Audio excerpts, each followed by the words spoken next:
Peter J. Tomasi and Victor Bogdanovic return to the Super Sons as Superman and Robin team up to deal with a rampaging monster in the Fortress of Solitude.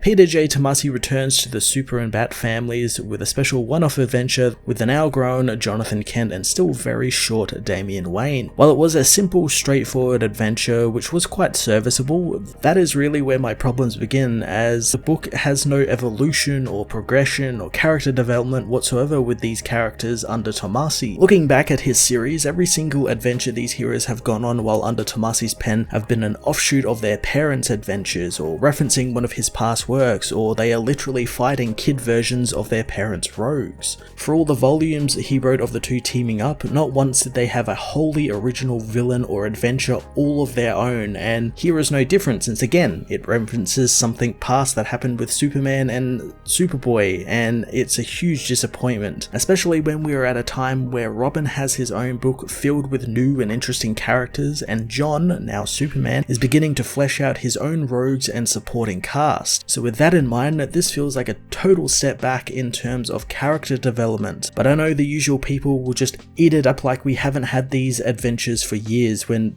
actually we have, all across the Bendis and even in the Taylor run. Victor Bogdanovic returns to the Super and Bat family books with some great looking detailed visuals. I really loved his double page spreads, and there's quite a few of them this issue, especially near the end of the book with the big final battle between the Nazis and the armoured up Super Sons. It was quite cool. Superman and Robin Special Issue 1 was an alright one-off adventure that adds literally nothing to the relationship dynamic of Damian Wayne and Jonathan Kent, who is now older and inherited the mantle of his father. I think there could have been a lot done with this issue, but it really wasn't, instead just relying on member berries. I'm going to give this issue a 5.5 out of 10.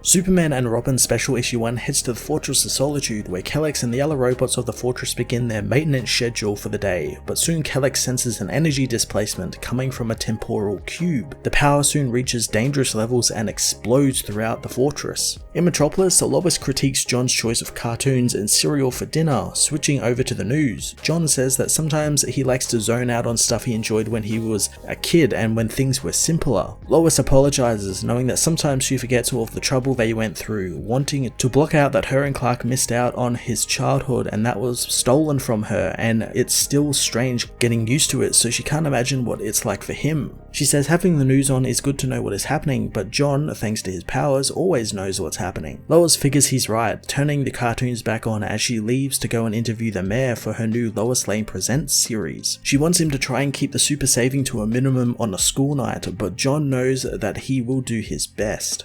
John goes to get himself some more milk for his cereal when Robin appears in the kitchen, scaring the hero, but Damian knows he'll never stop doing that. John asks why he's there since they don't have a world's finest night planned. Robin says that the fortress's alarm is ringing, but John obviously didn't get the message. John knows if that was the case, his fortress crystal would be glowing red. Retrieving the crystal from his parents' room, he finds it is indeed glowing red, asking how Damian knew, but the boy won't let on. John suits up, figuring Damian planted listening bugs the last time they were there, but Damian knows he was only testing John. The heroes head to the roof as John reassures him that everything is under control. John discovers that Damian has brought the Hellbat armor with him, with Damian saying that if they are going to the fortress, there is no way he's letting John carry him like a sack of potatoes. John knows that he stole it from his father, but Damian plans on bringing it back, reminding him he didn't steal it, he borrowed it. Firing up the armor, the Super Sons head to the Arctic, and on the flight there, Damian talks about the tournament he is currently imbued in, knowing Connor Hawke will be a tough competitor.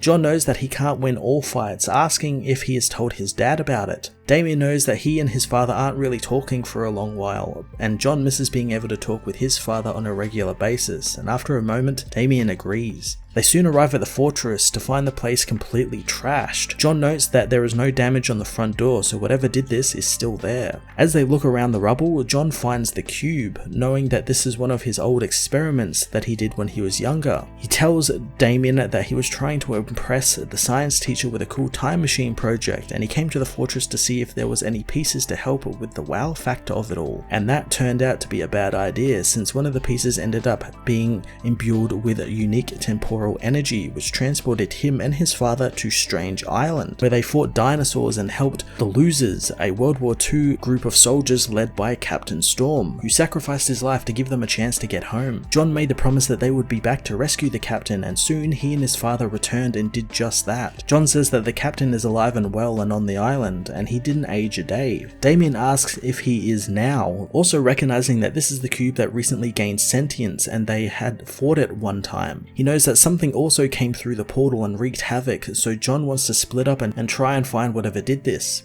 Robin soon digs out the bottled city of Kandor, and John is glad to see it's in one piece, but Damien thinks it's just some model city, so he doesn't care about it. John tells him that it's the city of Kandor, and Damien tries to scare the people inside, prompting John to take it away from him, cleaning the glass and telling him that both his father and Zod each have a part of the city. Suddenly they find a giant bat-like creature, which Damien thinks is the troublemaker, but John knows that it's just scared, trying to calm the creature down. Robin, however, starts firing darts at it, trying to knock it out, but John stops it. Damien fires another dart, but it misses as John takes away the trank gun, knowing that they need to catch it without sticking a needle in it. He gives the gun back to Damien, wanting no more shooting as they follow the creature deeper into the fortress, and it soon jumps on Damien, ripping at his hair. Superman tries to get the creature off of him as he tries to fly away with Damien, crashing them into an ice wall. John notices it's getting bigger by the second, but Damien was too busy trying to keep it from ripping his head off. John says in the few seconds it was clawing at Damien, he watched it actually grow before his eyes. They soon hear a crash coming from the alien zoo, with John revealing that his father and him keep animals from worlds on the verge of extinction there. In the zoo, the bat creature has released some of the animals, so the heroes rush to stop the creature from doing any more damage, with Robin firing his darts at the creature, but they only make it madder, causing it to grab John and smash him through one of the animal enclosures. Superman decides it's time to take the kid gloves off, smashing it in the back and into another room. The creature continues to grow as they know it looks a little groggy, hoping Damien has more darts. Damien fires one final dart and it knocks the creature out, but it falls on the heroes. Luckily, John moves the creature, having protected Damien from the impact. John says that they need to stop the creature from aging, otherwise its baby will die, revealing it's actually pregnant. John knows that they need to get the creature back to its home environment to stop it from aging as they hear the cube begin to power up again. Robin thinks that someone else may have come through, and he was right as an army of German soldiers move through the portal. Finding the cube gives off the same energy from the portal they just came through. Robin thinks that kicking some Nazi ass will be fun, but John knows they need to do it quick since the monster doesn't have much time. The Nazis advance into the fortress but are met by the war-suited Super Sons, who beat the army back as Superman guesses the strange island he and his father are on also had soldiers from all over the place, both enemies and allies. The heroes use the warsuit's sonic weapons to blow the Nazis back through the portals, and as the fighting dies down, they discover the creature has given birth to a child. John wants to get the creature to trust them, slowly approaching it and offering his hand in help. The creature takes his hand, allowing the heroes to lead it through the portal and back to its own world as the baby waves goodbye. John shuts down the cube for good, melting it with his heat vision as Damien knows that he had fun getting to punch Nazis and send a mother and child back to their home. He hesitates on one other thing and John wants him to speak his mind, but Damien says that he liked hanging out with him again, and it's just not many people get him, but John does. John knows he feels the exact same way, and Damien knows that he's becoming a senior citizen and that didn't help.